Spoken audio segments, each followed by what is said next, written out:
This is the Minolta XG M, which is responsible for teaching me the basics of photography. As much as I would love to keep it, it is too valuable and I need the money, so I'm offering to sell it. You can find the eBay link in the description below. If you don't, that means it's been sold. This Japanese beauty was first released in 1982. It's not the oldest, but certainly one of the most fascinating vintage cameras I've ever had. The camera comes with an original Minolta case, an auto winder, and this one is the faster version, a 35mm Vivitar lens with an aperture speed of 2.8, and a Minolta MD Rokkor lens with a focal length of 50mm and a mighty aperture of 1.4. This lens is one of the fastest in my collection. I have tried this camera with one codec film only. The first few shots were not focused, but once I learned my way around the camera and its lenses, I managed to get some very good photos. Despite the low print quality of the pictures, which I developed at a supermarket lab for €4.50 only, some of them are very good, which I intend to keep and even frame. I will include a couple of my favorites with the camera, just to give you an idea about what quality to expect when you receive it. The camera supports fully manual mode with a shutter speed between 1 and 1000. During broad daylight, you may want to consider using a maximum shutter speed. For low light situation, however, a shutter speed of 60 with the highest aperture will work just fine. A shutter speed of 1 should be sufficient with an aperture of 1.4 for night photography. The bulb mode allows you to take long exposures, which is very good for night photography, water movement during the day, if you get an ND filter. Most of the good pictures that I managed to get, however, were shot with an aperture priority auto exposure, which is insanely good on this camera. The release button on the bottom allows you to roll back the film and remove it, but it also allows you to take double or multiple exposures. Press the release button continuously as you load a new frame. The film will stay in position. I've kept the lid open here just for demonstration purposes. Doing so will overexpose your film and ruin it. One of the nicest features of this camera is that it comes with a simple silent self-timer, which allows you to avoid drama like this.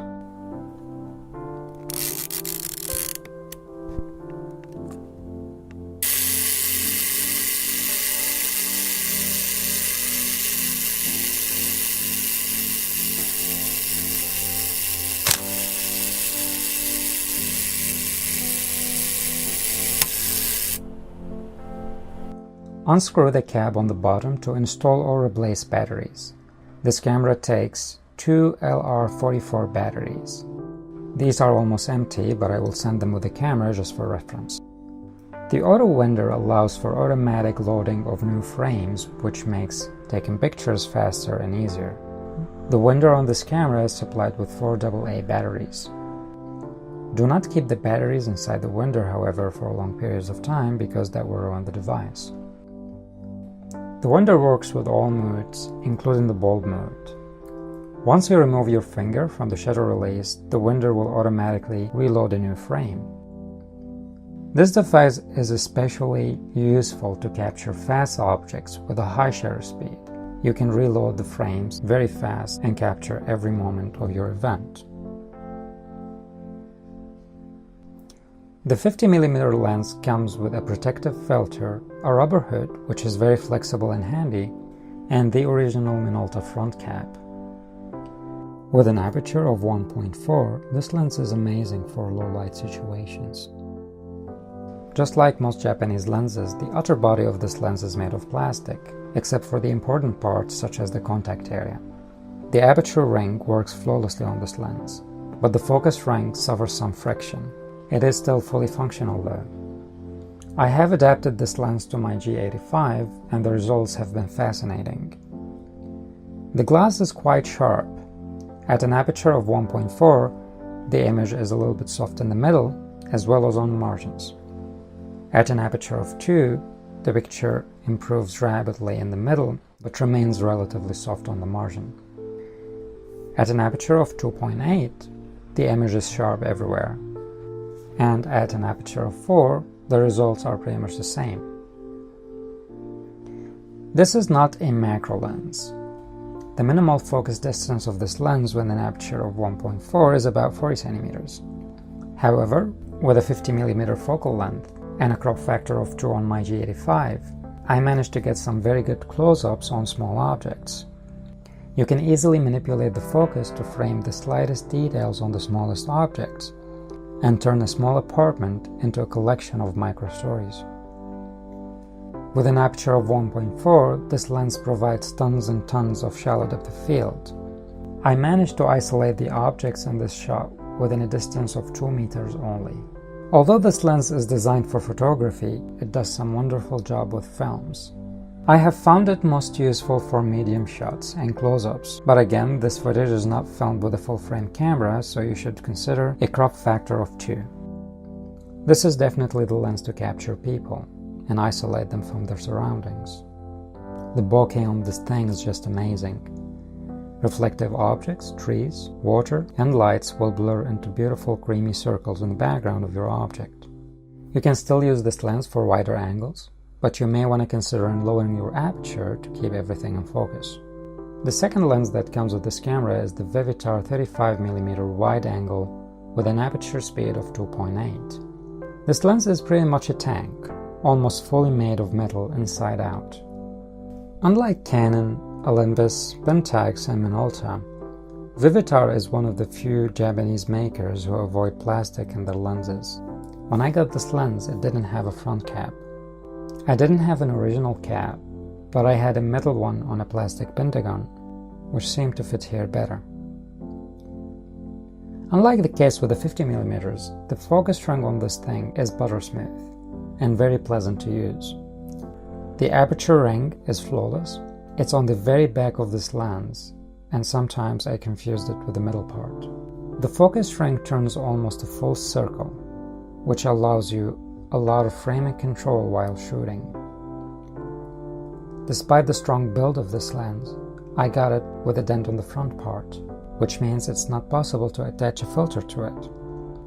The problem can be easily fixed, however, with the proper tool. I just haven't had the budget to do it myself. I will leave a non-affiliated Amazon link in the description below. However, feel free to do your research to find a better offer. The other problem with this lens is the way its aperture plates open and close. I don't really know what caused the problem, but perhaps the previous owner tried to clean the lens on the inside, but didn't do a very good job reassembling the blades. Instead of getting an even octagon when closing the aperture to f/16, we get this strange house-like shape. When opening the lens, on the other hand, the edges of some of the blades remain visible, which sometimes prevent perfect circles in the bokeh at the highest aperture.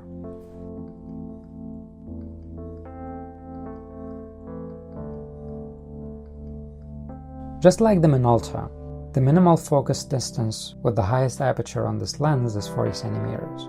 With its 35mm focal length, even with a crop factor of 2, it's more difficult to capture close-ups. However, if you try a little bit more with slightly larger objects, you might get some interesting results. This is a wide angle though, and what wide angles do best is landscape photography. This lens is a good choice for landscapes, even on the small sensor on my G85. You can get much better results with a full-frame DSLR or with the Minolta XG M that this lens comes with. Despite the 2.8 aperture speed, this lens can still deliver tons of shallow depth of field within a distance of 2 meters. The lens is relatively sharp with some softness on the margin with an aperture of 2.8. The image rapidly improves at f4 and it is flawless at f5.6. The price I'm offering for this camera might be higher than other offers on eBay, but this is a whole package which I believe to be valuable, and it includes the fee of making this video. The purpose of this video is to give you a better idea of what you're getting, considering that this is a 35-year-old piece of equipment. Thank you for watching, and please tune up for more reviews and offers in the future.